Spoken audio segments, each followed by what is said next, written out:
visión de que las MIPYMES, si bien no hay que ni atacarlas ni tampoco apoyarlas, simplemente darlas por irrelevantes. Y lo que hay que buscar son sanciones multilaterales, porque las sanciones, más sanciones, y las sanciones son las que nos van a resolver el problema de Cuba, ¿no? Por lo menos parece que sin ella no podemos resolver el problema de Cuba. Entonces, ¿cómo, cómo lo ves? O sea, desde un punto de vista también de que el trabajo que has desarrollado, de hecho, ha ido a disminuir el alcance de algunas de estas sanciones que han sido establecidas contra Cuba. Entonces, la pregunta es, ¿crees que sería posible un esfuerzo para lograr sanciones multilaterales? Si crees que no, ¿por qué? Y pudiera tener un resultado positivo, una estrategia de este tipo. Bueno, yo creo que la prueba está en los hechos. En el 2000, en el 1996, después de que Fidel Castro tumbó las avionetas de Hermanos al Rescate, el Congreso, también era un año de elección presidencial, decidió firmar una ley que hasta ese momento no era muy popular, se había presentado, pero la gente la estaba ignorando porque era muy extremista. Pero en ese momento había tanta furia contra lo que fue el derrumbe y todas estas pobres inocentes que mataron en esas avionetas, eh, eh, pasar la ley Helms-Burton.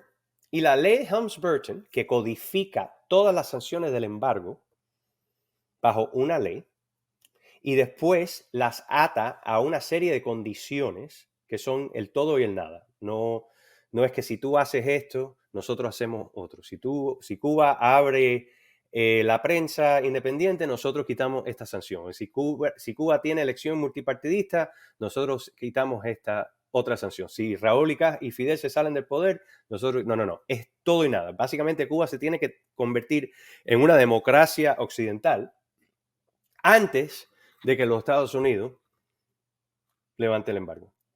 Al principio de esa ley, y cualquiera lo puede buscar en el Internet, la primera oración en esa ley es la declaración de política, the Statement of Policy, que dice un acto para lograr sanciones internacionales contra el gobierno de Castro en Cuba, para planificar el apoyo a un gobierno de transición que conduzca a un gobierno elegido democráticamente en Cuba y por otros propósitos.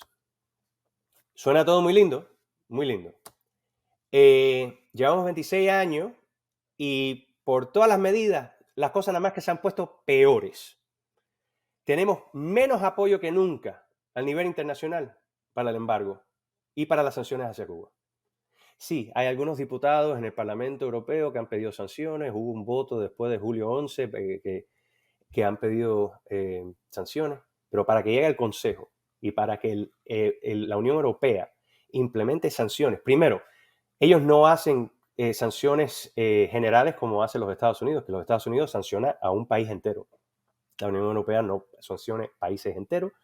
En general, sanciona a personas y a entidades, compañías, órganos del gobierno, etcétera. Compañías, personas, compañías, ciertos órganos, pero no sanciones generales como tenemos en los Estados Unidos hacia Cuba, hacia Irán, hacia otros países.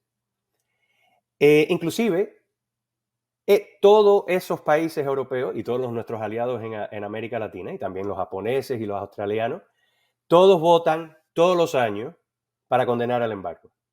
Entonces, podemos decir, sí, las sanciones multilaterales funcionarían. Es verdad, sí, es verdad. Y si mi abuela tuviera ruedas, fuera una bicicleta. Pero la realidad es que no vamos a ver esas sanciones multilaterales. El mundo no está con nosotros.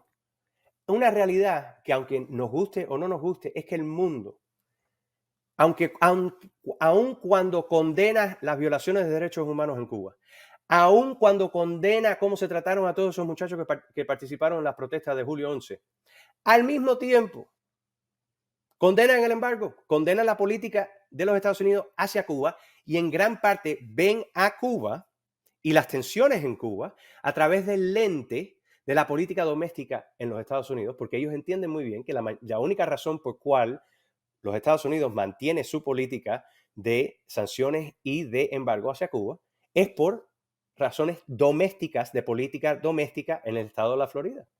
Porque los Estados Unidos tienen relaciones normales con Vietnam, un país comunista, de economía de mercado.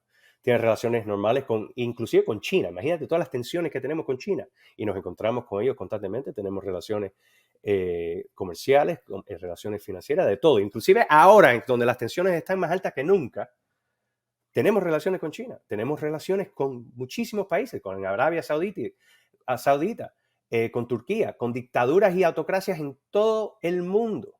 Pero en Cuba, no. Es porque Cuba no tiene valor estratégico.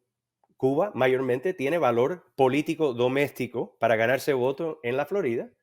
Y como Cuba no tiene valor estratégico para los Estados Unidos y no ofrece nada de valor económico tampoco, porque Cuba no produce nada. Quizás las pymes en algún momento producirán algo, pero ahora en general el país no produce nada de gran valor a los Estados Unidos. El valor político doméstico para usar a Cuba como un fútbol político aquí en la Florida, o para ganarse puntos y quedar bien con los senadores Bob Menendez en el Senado de Nueva Jersey, o con Marco Rubio en la Florida, con los otros congresistas de la Florida. Eso es lo que vale más. Entonces, ¿de dónde van a venir esas sanciones multilaterales? Acabamos de ver a Borrell en España, de España, representante de la Unión Europea. Ahora estaba en La Habana hace un par de semanas, la semana pasada o antepasada, y van a reafirmar el acuerdo. Por todo lo que vemos, vamos a reafirmar el acuerdo de diálogo político y cooperación con la Unión Europea. ¿Cuál país en América Latina se le está virando a Cuba? Ninguno.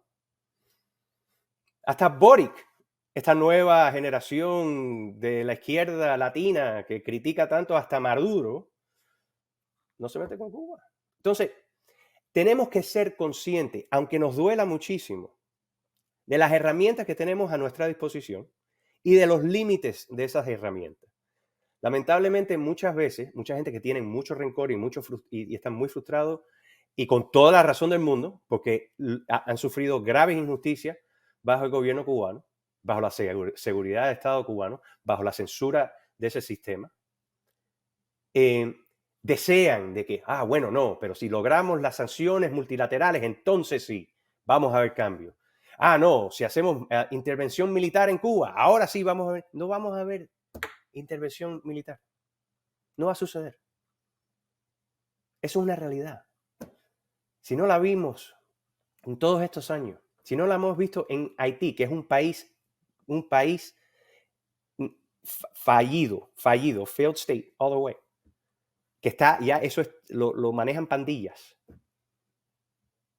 y que es mucho más chiquitico. No ha habido intervención militar americana. ¿Tú crees que va a haber una en Cuba, en donde no hay ningún interés estratégico? En donde le vale más a Cuba usarlo como balón político y siempre usar a los comunistas como los malos para presentarse los políticos en la Florida como los buenos. No importa, todos los que hagan mal en la Florida, por lo menos no son los comunistas de la Florida, de Cuba. Eso le tiene más valor que nada. Entonces, tenemos que aceptar la realidad de que no van a haber sanciones multilaterales, no va a haber intervención militar, y que las sanciones que tenemos ahora no funcionan, solo contribuyen a la ruina que vemos en Cuba, que se ha convertido Cuba. La causa principal, por cierto, es el gobierno cubano. Pero eso nada más que nos queda con una opción, y eso es buscar cómo podemos trabajar dentro del país, tener vínculos dentro del país, tener relaciones bilaterales entre los dos países, aunque tenemos todo tipo de cosas en que discrepamos y grandes diferencias. Pero no hay otra.